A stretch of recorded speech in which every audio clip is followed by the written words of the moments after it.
কিছুদিন বিয়ে হলো, 6 মাস 1 বছর। শ্বশুর শাশুড়ির সাথে বেমানান, মানে না, বনে না। ওই মেয়েকে বলবো, বোন তোমার বাবা মার সাথে তোমার বনিবনা হলো, শ্বশুর শাশুড়ির সাথে তোমার বনিবনা হলো না, কারণ কি? বোন আমার, তোমাকে কৃতজ্ঞ হতে হবে।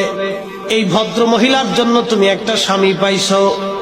এই পুরুষ লোকটা 40টা বছর ধরে পরিশ্রম করে করে তোমাদের একটা সুন্দর ঘর উপহার দিয়েছে, তোমার একটা সুন্দর জীবন উপহার দিয়েছে। বৃদ্ধ মানুষটা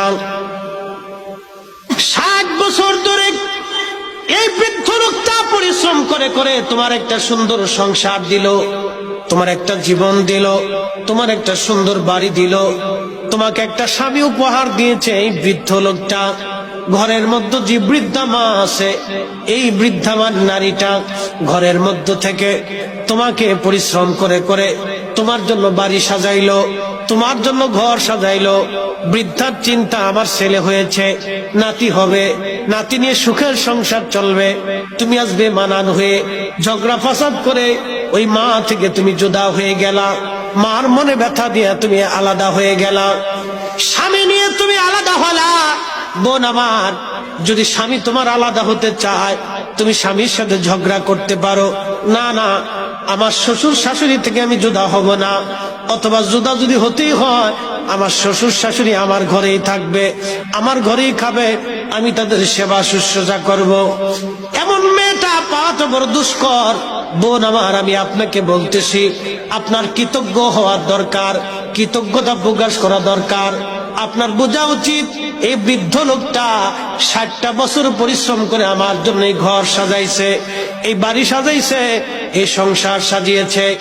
এই বৃদ্ধা নারী আমার জন্য সংসার সাজিয়েছে, সুন্দর ঘর আর বাড়ি। আমার স্বামী আমার আগামী প্রজন্ম সন্তানদের জন্য তারা বাড়ি ঘর নির্মাণ করেছে। বাবা ইচ্ছা করলে জমি বিক্রি করে ভালো খেতে পারত। জিজ্ঞেস করেন বৃদ্ধ বাবাকে, বৃদ্ধ বাবা তুমি জমি বিক্রি করো না, নিজে ভালো মন্দ খাও না, কারণটা কি? বৃদ্ধ বাবা বলবে, আমার খোকা আব্দুল করিম আছে, ওর একটা ভবিষ্যৎ আছে, আমি যদি বেঁচে কেনে খেয়ে চলে যাই, আমার আব্দুল করিমের জীবন কষ্টের মধ্যে পড়ে যাবে। ও কোথায় দাঁড়াবে, কোথায় খাবে, কোথায় ওর বাড়িঘর হবে? একটা বাবা সন্তানের চিন্তায় জমি জমা বেচে না, সন্তানের চিন্তায় সে মন্দ খাইয়ে যায়, ভালো মন্দ সে খায় না। ইচ্ছা করলে ভালো মন্দ কিনে খেতে পারত, কিন্তু আব্দুল করিমের চিন্তায় 60 বছর এইভাবে পার করে দিল। আব্দুল করিম রে, আজকে তুই বড় হইলি, বিবি আনলি, সংসার হলো, রুজি হইলো, কিন্তু তোর ঘরে বাবার জায়গা হলো না, তোর ঘরে মায়ের জায়গা হলো না। আরে পৃথিবীতে কুত্তাও তোর চাইতে বালা, তুই কুকুরের চাইতেও নিকৃষ্ট। কুকুরের সাথে তোকে তুলনা দিলে কুকুরও মন বেজার করে ফেলবে। কথা কোন ঠিক কিনা?